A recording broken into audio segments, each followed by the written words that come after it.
I am so excited to share with you the amazing upgrades to the Sisters Library that will serve this growing and vibrant community for years to come. This is your building. May it bring you knowledge, enjoyment, and community engagement for decades to come. So wonderful to see so many of you joining us today. The journey that began 8 months ago has come to fruition. We made it.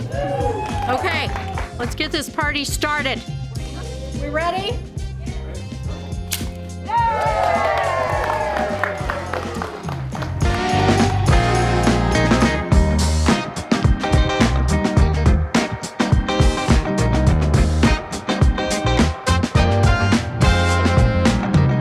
I think it's fabulous. I'm so happy it's open again too. I have missed it. It's amazing. It's very open. It has that new car smell, that new building smell. So, how do you feel about the library staff here?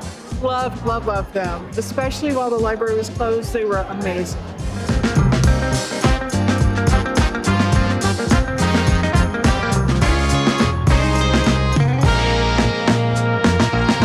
I love that the Sisters community is always so welcoming, and the librarians here have always been so great with my kids. And I think the new kids space is super interesting. They have so much to climb and so many things to play with, and I think they're going to have a great time. And so we're really glad the library's back. I'm a card-carrying library person. Nicely done. It's the spaciousness of it. Now it's been opened up, and just a very inviting space.